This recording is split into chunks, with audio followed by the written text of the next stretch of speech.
Good afternoon. Welcome to Community Corner. I'm Ryan Nicholas. My these two gentlemen are. Hello, welcome to Community Corner. My name is Aaron Karnig Castle. And I'm Mr. DeWitt Taylor. Today we welcome our guest, Bob Davis, who's otherwise known as Coach Davis. He's a friend and works with RARA, Avon Regional Authority, parent coach of the basketball team, provides the guidance of skills and encourages others to skill development and help players understand the game and to feel good about being a basketball player. He's like our big cheerleader. He speaks to the players in kindness and positive. So, ladies and gentlemen, would you please welcome one of my favorite people in the whole world? Please welcome Coach Davis. Welcome, sir. Welcome to our 99th show, my friend. Welcome. Welcome. Great to be So, here. tell us about yourself and your family. Well, I work in the information technology business. I work for Hewlett-Packard Enterprise. I'm a program manager there, and I've been in that industry for a good 37 years now, my entire career. And family-wise, my lovely bride, Kathy, we married 32 years ago. I'm from Minneapolis originally, and Kathy's from Dearborn. And we met in Los Angeles. And we started to have our family, and we decided to move to Michigan. So moved to Michigan here in 1989. We've got 4 children, all boys, except for the 3 girls. Just making sure you're checking there. Yeah. Our youngest, Michael, is 18, and he's a senior at Stony Creek. Michael has Down syndrome, and he's on the team that I coach in the RARA League. His older sister, Caitlin, lives in North Carolina. The middle daughter, Colleen, lives in the U.S. Virgin Islands. And we just had the good fortune of having a nice vacation there and got out of the Michigan winter and enjoyed the island life for a week. And the youngest daughter, Emily, is getting married this summer. Cool. She's going to get married up north at the family cottage. And we're all excited about that. And one other fun family note is that my dear mother in Minneapolis, Alice, is going to turn 100 years old this next Sunday. Cool. So we're all excited about the big milestone for my mother. So. Congratulations. Marriage is a big commitment. Indeed it is. Indeed Yeah. it is. She's found a great guy, so we're happy for her. David, have a question? Well, that's nice. How does one volunteer at Wawa?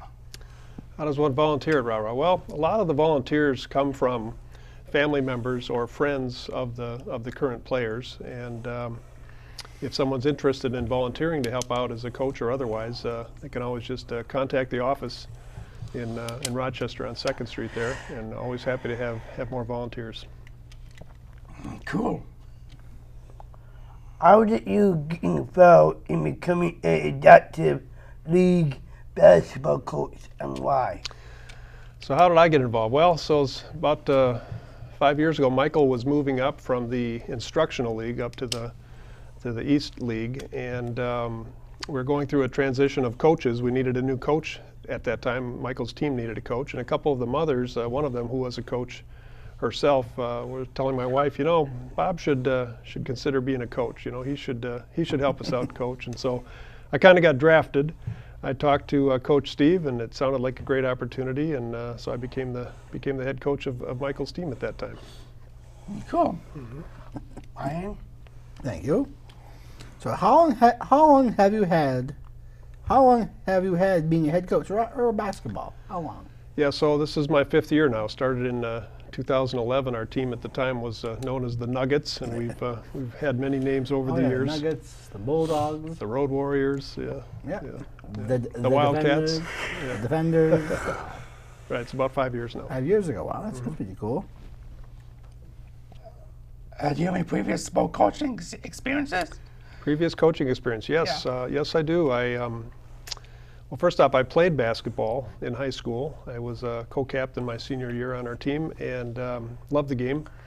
And so as our young girls were growing up, I had the opportunity to coach them in both the RARA League as well as the YMCA League. So coached all 3 of the girls, and was happy to have the opportunity to coach Michael's team as well. Cool. That's nice. Could you give us a brief overview of how the RARA League differs from general basketball leagues? Sure. So how is the adaptive league different, right? So Coach Steve, that runs our league, and he serves as the referee during the games. He's gotten very good at knowing when to blow the whistle and when to not blow the whistle. So we have a lot of flexibility with the athletes, and kind of a guiding principle that Steve uses is if the rule infraction gives an advantage to the player, then he'll typically blow the whistle. So traveling or double dribble. Oh, double teaming. Double teaming, you can't do that either, right? So, but he doesn't call everything, and he's learned, how to understand the uniquenesses of each player and when it's appropriate. So he also, blows the whistle as a teaching moment, right? So if a player is getting better, but they start, traveling, running with the ball, they make a few dribbles, and then they carry it like a football down the court. He'll blow the whistle if the player knows better, right? He wants to help teach the players. So some other differences: we play 6-on-6 as opposed to 5-on-5. I know. And there's it's male and female, and quite an age range. The youngest about 13, all the way to folks, players in their 40s. And a key difference we have in our league is that we have the 3-pass rule. Oh yes, You have to pass the ball 3 times There's before a you rule. can attempt a shot, and that helps to make sure that everybody gets a touch of the ball and gets a chance to to dribble and shoot and spread the ball around. I don't mind if you hire me. I do 3-pointers. Really? Seriously. I do. 3-pointers? I A good do. 3-point shooter? Excellent. Yeah, I just follow the real It bad seems cartoons. the players change. Please tell us how you select your players, because sometimes I never asked you a question. I never asked you, how do you choose players? Sure, How sure. do you choose them? Well, we're real big on keeping statistics, right? So we Okay. keep track of points and rebounds and steals Yep. and block shots and assists. And so we evaluate, at the end of the season, we get the final statistics, and we understand the performance of all the players, what their strengths were and what areas they excelled in versus more struggled in. And Coach Steve takes all of that information and comes up with an initial roster for the new season of the teams that we're going to have, with an eye towards balancing the talent, to make sure that the teams are going to be as close competitively as he can figure with the initial roster. And then we have a coaches meeting. We meet at a restaurant, and the head coaches get together with Steve, and he hands out the initial draft rosters. And Draft? yeah, it's draft, and then we do a little horse trading. We do a little What? we do a little Horse changing. trading? And we have to consider, who has a certain dear friend that they want to make sure is on the team with them, and who has to ride share with somebody else. So we take those things into consideration, but we come out of the meeting with a good feeling that we've all going to have a great team, and it's a good balanced team, and no one's going to dominate the league, and we've gotten better at that over the years. What are your coaching duties as a coach? Coaching duties. Okay, so it starts the first in the fall. We have usually 2 practices, sometimes just 1, and we start right Okay. into the game. So during the practices, I help out at practice, and then I have to make sure and call all the families to let them know what time the first game is, because we don't have all the schedules yet, right? So we got to let everybody know whether they're playing the early game or the later game. And then, of course, they have the hoops report and the schedule from there forward. So once the games begin, primary job is to make sure I'm getting the players balanced, playing time, try to have equal playing time, and make sure everyone gets their fair share of time on the court. And then a big part of what I do is work the matchups, right? So we're 6-on-6. We're lining up the players to say who's going to guard who this particular period, right? And that's a very important part of the game, to get the right matchups. And then really a big part of my job is just to encourage the players and try to motivate them to give it their best and have fun, and also to be a good sport. Sportsmanship's a key thing we focus on. That's good. Yep. Nice. Do you have assistant coaches? Assistant coaches, yes, indeed. How many? Well, we got 1 full-time assistant coach. Ben's father, Chip, helps out, and he helps make the assignments as to who's going to play which periods, and that's a big part of it. And that takes my mind off of that, and I can just focus on the coaching. Cameron's father, Eiler, helps out, and then this year we had the good fortune of having two peer mentors at Michael's senior class at Stony Creek High School volunteered to coach. They wanted to help out, and they were friends of Michael's. And I talked to Coach Steve, and we said, sure, let's have him come and help out. So we had 2 young peer mentors helping us throughout the season, and they both loved it. And they're going to come back and help out again next season. Yep. And don't tell them anything about tell them something about me. How about tell them how I did how I did in the league. Ryan did great. He brings the passion. I do. And I tell you, really? At least once a game, Ryan revs up the energy. He goes from medium speed to top speed. He gets that motor running. He starts bringing that ball down the court. You better get out of his way because he's going to the hoop. He brings the passion. I do every night. I really do because I'm that good. The best part about Ryan though is when he's not in and he's on the sideline, because we exchange out with the periods. He and I banter along the sideline, right? He's coaching from the sideline and giving me pointers, right? Let's go. So that's half the fun is just the banter with Ryan. You bet. Ryan? Yes. So how do you select? Some people might say to me, right? How do you select the coaches every year? Well, a lot of the coaches, were there for previous years, and if they want to keep coaching and their athlete is still playing, it's typically a family member, like a son or a daughter of one of the coaches that's playing. But again, people can volunteer, and we're always looking for good help. How do you figure out each player's strengths and weaknesses? Players' strengths and weaknesses, right? So, a lot of it is starting with the statistics that we keep, right? To study, where the strengths are just from a on paper, point standpoint. But the intangibles, really, it's observation, right? You observe and analyze, and over time you get to know the the strengths of the players and their shortcomings, their weaknesses. Oh, really? And then try to work with each one individually to try to bring out the best and work with them on a new skill. So combination of statistics and just observing during the games. Cool. My question is similar to his. As you identify the strengths and the weaknesses, how do you change your coaching style to help each player? Right. So from a coaching style standpoint, I'd say I try to be pretty consistent. But what I really try to do is to learn the individual strengths, the skills of each player, and then talk to them about working on a particular part of their game when they get in the next time, right? So, if for example, if they don't like to shoot very often, but some of them have a very good shot, but they don't like to shoot. I work with them on, hey, look, get close. We're going to work with your teammates to get you the ball. Remember the 3-pass rule, right? On the third pass, look for this teammate. So let's get them the ball and get them a chance, right? So really just try to learn each individual's strength and work with them on their weakness and just try to help them keep improving from game to game. So, let's do this. What do you think the toughest part of coaching the RARA League is? Because no one has ever told me this statement. What do you think? What is the toughest part of being a coach for RARA? I think the hardest part is the fact that we really don't have any practices. We just have the first one or two at the beginning of the season. Oh, yeah, but once we start into the games, we just play games all the way through until the playoffs. There's no time to practice and just have time on the court to do a walkthrough or to model something and explain something in more detail. So you have to kind of work that on the sidelines and in the few minutes we get before the break. And but that's something that would be more helpful to all of us if we had some practices. And then I guess the other thing that's challenging and frustrating is that darn 3-pass rule. It's a blessing and a curse, because what happens sometimes is the players are excited and they're moving up the court and there's been 2 passes and they take their shot and it goes in. Like, sorry.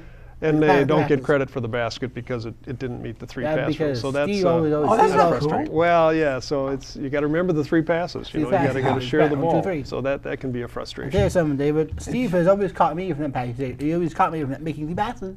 So that's 2 passes instead of 1 instead of 3. Got to have the 3 passes. And with the passes, it's like you're done.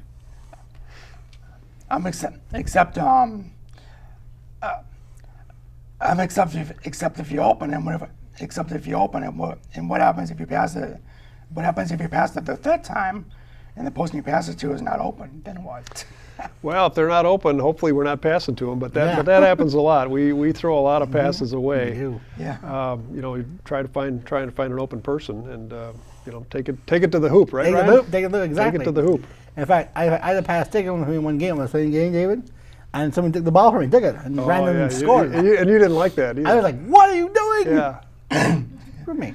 I didn't like it either, Brian. Ran off. Just so you know. Yeah. The one just ran off. But it happens. Part of the game, right? It happens. Right. What is the most rewarding part of being a coach? The most rewarding, I'd say it's just really watching the faces, the sheer joy and excitement that these athletes have in these games. I tell you, it gets more fun every week, and you know, just the good sportsmanship and the camaraderie. It's really it's like a family, you know, big family. And over the years, we all get to know each other better, and the games seem to get more fun and exciting each year as we go. Of course, it's fun to win a championship. It is. And get into the playoffs and play well, and that's very rewarding as well. It is, But win or lose, you know, we have a great time every week, and the fans, I tell you, the fans love the games. They're great fans. Cool. Yeah. Sounds like fun. It is fun. Yeah. What do you feel are your strengths and weaknesses as a coach? Strengths and weaknesses. Well, I like to focus on the basics. You know, we drill a few key things each week when we play. We remember what they are, Ryan? You know? Yeah. Yeah. How good is this guy Yahoo anyway? I'm good at basketball. He's terrific. Yahoo! Anyway. What do I like to coach you on, Ryan? You go and pass the ball 3 times. Pass 3 it times, right? Okay. And shoot, and take your time. Take your time. Take your and rush time, it. make your shot, right? And rush it. Another thing we've focused What's the on other is, one? well, steal the ball. Steal the ball. Yeah, steal the ball. Yeah. I'm I reminding got you that all the Have you time. done? None. Oh, Ryan, he's been known to steal the ball. I think like 3 more times. Yeah. But we focus on that. We focus on the basics. Just focus. Go what I need is you. Different. And as far as you know, weaknesses, I think I need to do better, and I'm trying to get better at this each time with the players getting through a mental block that they might have. You know, we got one player, for example, that's got a really nice shot but won't take the shot. Cameron. And when the ball gets to him, right, it's like a hot potato. First thing he wants to do is just pass it off to somebody else. He It's like, does. hey, you're there, you're open, take your shot, take your right? shot. So just trying to figure out how to break through that mental block, and with each player it's something different. But try to get to know the players and then work with each one of them on that. All right. Okay, that's cool. So please share with us a little about how you've grown as a coach from the first season to the past season. Well, it's been quite a ride, quite a journey. Started off our very first game when I took over. We got whooped 42-4. Yeah, 42-4, David. 42-4. We had a 42 to rough 4. game, right? So, but it wasn't long after that we started playing a lot The better. game was terrible. And then the winter session started up, and we had the good fortune of bringing a guy onto the team who was a really good ball Oh, player. that was good. And he's a difference maker. And things turned around, and we ended up winning the championship I that did it. season. I So was- Maybe I you felt put bad. me in, I can take you all the way. you can make those 3-pointers you're talking about. Really, David? You want to join? Yeah, I'm going to meditate on points, dude. Oh, there. Join. Are there any memories or success stories as a coach that you would like to share? Sure, some great memories. Well, of course, winning championships, that's a lot of fun. The players get all excited, the fans get excited. So it's always fun to win. But another fun memory was just a recent game. We were down by 2 points. There was like 8 seconds left on the clock, remember and this game. we got a guy on our team stole the ball from the other team. And when you get a steal, you don't have to do the 3 pass rule, so you can down. Oh, yeah? bolt right on my down to the favorite. basket. So the clock's running down. We We get down to 2 seconds. Layup goes up, basket goes in, tied the game, went to overtime. I tell you, it doesn't get much more exciting than that. Oh yes, I That was- remember the that game. That was fun. It was who took the ball? I can't remember. Cameron got the ball. Cameron just ran down like crazy. Ran down like. Took it to overtime. I So got a those question. close games, Sure do. they're fun for the fans. They're fun Before for the coaches. each season, They're great. Why is me? So who won that game? It ended up tying. Tie. We played an overtime period, but nobody got the won. advantage, and so we ran out of time and Tie. So it was a called it a tie. tie. Yeah, we end some games in ties. Oh, Yeah. that's cool. Yeah. Some parents are very obstinate as fans. how do you handle the pressure of the parents sometimes put on the coaches? Yeah, sometimes the fans, the get a parents little can rowdy. get a little rough. I must say, in my own personal experience, I haven't had a problem with any of the parents or the fans, That's but I've seen it happen with the other teams. You know, some of the parents get pretty assertive with their wishes. Sometimes it's playing time. You got to make sure that everyone's getting equal playing time. But I've just had a great experience with the families and the fans, and they all come up afterwards and talk about what a great game it was, and we Yep, talk yeah, about their yeah, player, yeah, and they do. the fans are terrific. I really haven't had any problems. Oh, just tell them about the parents' game we had. Oh, the parents' game, yeah. Yes. Once a season, the parents and the caregivers get to play against the athletes, and that's I beat the parents. that's so much fun. I They're beat always them close, Nice. badly. and it's good exercise for us older folks, you know. Nice question, And Ryan. it's really a lot of fun.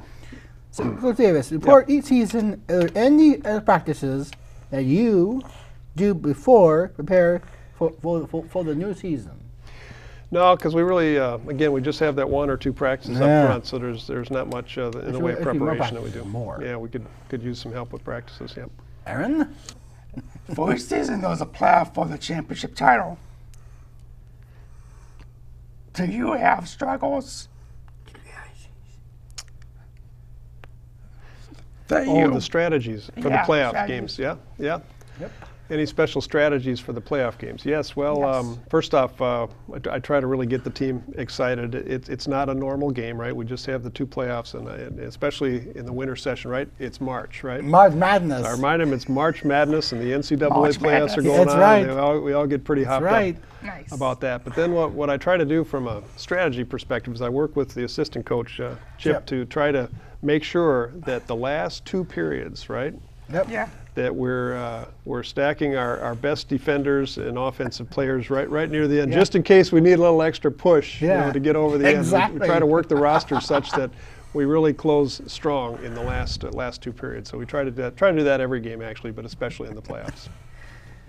Nice. Yeah. Okay, my last question for Ryan and Coach. All right. Please tell us, are there any funny stories about your team or players? What you like to share with us? Well, Sharing some funny I got to share stories. some funny ones. Yeah, go ahead, Ryan. In fact, there's a funny one. It'll make you laugh. So, Matt Cooney playing against his team, okay? Oh no. And they're playing Matt's team, and his dad, for some ungodly reason, puts in this other person, and this tall kid just runs down there, takes the ball, and shoots over my head. He's like, what? Right over my head. Shut up the one over your head. Over my head. He's like, what? Right over your head. I'm like, okay, that's it. That's it. That's it. All right, another fun memory for me on our team, Abby, right? Abby, when oh, Abby yeah. scores a basket, Abby. right? She runs to half court What and did finds Abby Coach do? Steve. She'll make a basket. She's got this huge smile on her Yeah, face. so She exactly. goes running full speed to Coach Steve, almost knocks him over and gives him a big old bear bear hug, hug. right? Every time she scores. It's so fun to watch. Now, Maybe you need to go just for smacking instead. so how does Oh, one hold be- on, I got a little more, Ryan. I got a little more. So then a couple of the guys on the team are good buddies. You know, Ben and Mike, right? Ben When and one of Mike. them scores, the other will come over and give him a hug, and they'll keep the hug fest going. It's like the game's still going, right? Sometimes I got to yell at them to get back on defense, right? Go. Yep. And then there's one other player we got that's got a really nice shot, and he usually shoots at the right basket, but not always. Sometimes he scored at The the other other end, basket. so that happens too. Okay, Ryan, I'm the closer tonight. I did. You close. Today we have learned wonderful information about a social adaptive basketball team designed or organized to support individuals with challenges. Its stated goal is to gain as much independence as possible in the area of sport skills. Often folks with disabilities do not feel comfortable or able to play a sport, and it is highly important hearing your role as a sport coach and how you apply your skills in developing skill and confidence in your players. We deeply appreciate hearing your information. Thanks for being our guest, Coach Davis. It was my pleasure, David. Thank you very much. I enjoyed this very much. And And you've been watching ONTV, Seaman TV, both at 6 and YouTube.com. My two adorable friends all. I'm a man Castle, and you've been watching it. You've been watching YouTube on TV and Seaman.com. And I'm Miss Gray. Miss Gray, and you're watching CMN on TV. And in May, we're doing a 100 episode, 100 shows. So see you in May. Bye-bye. Do swidania.